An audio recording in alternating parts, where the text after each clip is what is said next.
Alright, no bonus time. It's been a minute since I've done one of these no bonuses with commentary. And what better way to spend today, which is not my birthday, it's tomorrow, but, you know, the, the giant playthrough I was going to do, it's still coming. It's just a lot more to edit. So, we're going to start off by having a domestic. But it's okay, we have Saku-Chan on the team, and we have Skulk as well. Funny thing about Skulk is when he first came out, he was really, really mid. But now he's like the second best as the fifth option. Who who could have seen that coming? It's Skulk. He's level 50 here. G1. He's worse than Mimi because Mimi has the attack buff skill, and the attack buff skill is like really, really good. But Skulk, he's a good, decent option, I guess. He's usable. And so we're just going to, I mean, win. Erie's good now. It's like, not really, there's not really too much to say. You've seen the Erie video, at least I hope you have. But anyway, Erie is pretty usable now. So we're going to EX Pop, then we're going to do Okumo, but then we're just barely not going to kill because Skulk isn't max, so. But then we have Saku-Chan to finish it off, which is cool because I like Saku-Chan. And with that, we win. Considering that this is not the best team, I'd say that's pretty good. So next up, we have the Shady team. Now, Shady is, like, not bad at all.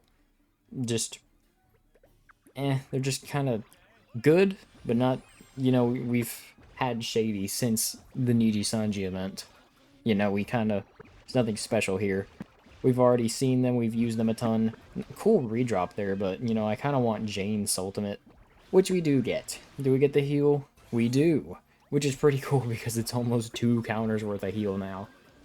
Oh yeah, Jane's still really good. There's this one JP Puni YouTuber, which maybe I'll do a JP player can't rank things, but it's not rank things, well, it is ranking. One JP Puni YouTuber really likes using Emperor Sapion, and put him as the 4th best UZ plus that he had. No, not even close. He's like the lower half. He's kind of bad, honestly. I mean, I've made a tier list, which is going to be the next video, and I have him in like the higher tier, but that's literally just because of his starter range. In terms of like for the actual team, he's actually like pretty bad. I just didn't put him in like the bottom tiers because people would get mad at me. But anyways, with this, we're done. Yeah, I could have linked those Miyavis right there. We could have gotten like 2.8. But, it's whatever. Shady wins, yeah, they're good. Who would have thought? Next up is Slippery. Slippery is kind of whatever. I think Slippery is the second worst team in the game. I haven't done a tribe tier list. I'm gonna wait till next event. Yeah, sure. Even though it'll be like only the first half of August, it'll be fine. Surely the event after next event is not going to really change much. So Slippery is just kind of good. So we're going to get Venox. Sadly, that stupid damage ball is going to pop, so nothing I can do about it. But luckily, we get another Venox, and then we get a redrop, so we can keep using his HP-based buff skill, which is pretty cool. Stupid Santa Yu. She's not stupid. It's just I don't like that she keeps redropping because it gets kind of annoying. But now we can just Kegare Zochdin, and then I think we do another Kegare Zochdin, but we might do a Seiryu because yeah, we do a Seiryu, and then we have a Kegare Zochdin to finish if we need to. Just kidding. We use Santa Yu because we didn't get enough for a G Soultimate. Slippery's kind of mid without Kyra, and even with Kyra, they're still kind of mid. Like, they have more HP and deal more damage, but like, really? Next up, we have Heartful. I have a run of free-to-play Heartful, and the run is literally like a minute, which is less than this one. This one, I don't know, I'm watching the full video because I'm editing this weird. The thing with Nyando and free-to-play Heartful is that if you don't have Elzamechia, there's not too much of a difference. It's really just, do you want the starter ranged, or do you not really care? But with Nyanbo Heartful, if you have Elzamechia, you use both Elzamechia and Zodiac Goddess, in my opinion. as someone who doesn't have Elzamechia but is really good at figuring out whether units are good or not. So now we're just going to do the standard thing where we get 4 Zodiacs. I think I can only link 2, so because of course my luck is bad and there's no Zodiacs there. And then redrops, but I mean, it doesn't really matter. Since we have tribe advantage for Heartful, we win in, is this 7 Soultimates? This might be 8, I don't know, I lost count, not paying attention. But I mean, 2.4 with tribe neutrality, that's like 2.2, which ain't bad considering I missed a whole Zodiac. And since we've already gotten Heartful, we'll go ahead and do Charming. Charming is, they're okay, I guess. Like, the main thing that makes Charming good is Golden Claws is guaranteed starter ranged. But outside of that, they're kind of just like nothing special. Like, oh yeah, Gold, I mean, Swirlius Gold, his not starter ranged, his 100 combo pop, he's so powerful. But it's like, whatever. Like, there are like 3 tribes that have a character that like does insane damage. He's not special. I mean, Charming's still good, obviously. I still think they're a top 3 team. It's just, no one cares. Literally, the only people that like care is the JP players who have everyone. So, it doesn't really matter. But with Yomalus, it's, you know, we're still tribe advantage, so it's still pretty easy. And with this, we'll do a Blizzaria and then another Blizzaria, just for like style points, I guess. I don't know. And then we win. You know, not really too difficult. 2.5, pretty cool. And we have another Blizzaria ready, just in case, because she's cool. Pun not intended. Next up, we have Tough. Tough, this isn't really a good Tough run. I think I only do the exploit once, which is not that crazy, but I mean, hey, we get a pop heal right there, and then another pop heal because of the redrop, so that's neat. The thing with Tough is that Yokaiju is pretty good, but, like, obviously, for now, it's better if they have Yokaiju, but if you don't have Yokaiju, they're still, like, the best team in the game.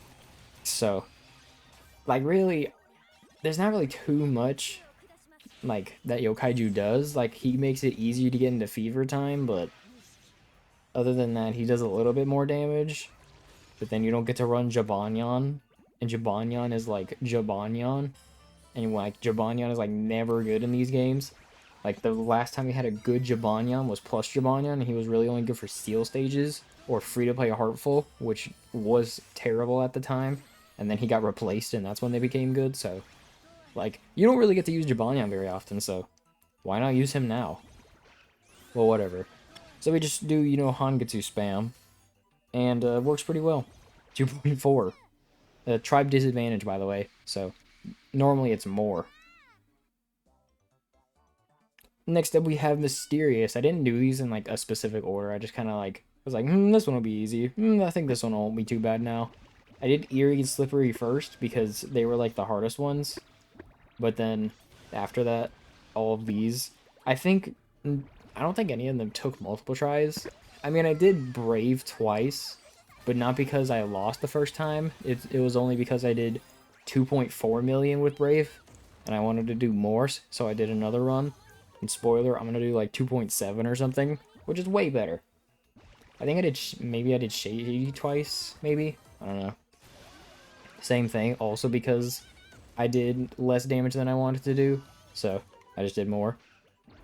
So the cool thing with Mysterious is that they now have Smogmella, and now they already had Nyanbo Mika, who is really good and is stronger than Smogmella, but it's not really by that much. Considering she's a Nyanbo character, Smogmella really just kind of like evens or like closes the gap.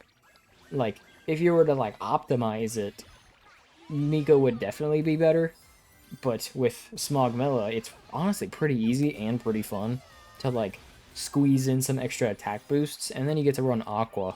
And, like, Aqua's, like, way less of a pain than Asu is. So, yeah. And 2.7 here. Yeah, that's pretty good. Mysterious is, like, awesome. I love my goats. And here we have Brave that I was just talking about. So, The cool thing with Brave is that they no longer have a fast fever, which is like kind of annoying, but I mean, hey, you just have to be a little bit careful. You have two drop big characters, which can make you some bonus balls, which is pretty cool. We don't have redrops, so no quick stuff like that, but I mean, hey, it's whatever. So because Megumin has Easy Link like she should, because, you know, you have like 7 bajillion Ohajiki bonuses, you don't need Megumin to be one, we can, you know, pretty easily get her Soultimate. And because we have UZ plus Megumin, we're buffing her a lot. UZ plus Megumin is insane. Like, actually insane. That they gave Kono Unity and then put it on her center trait as well. Like, golly.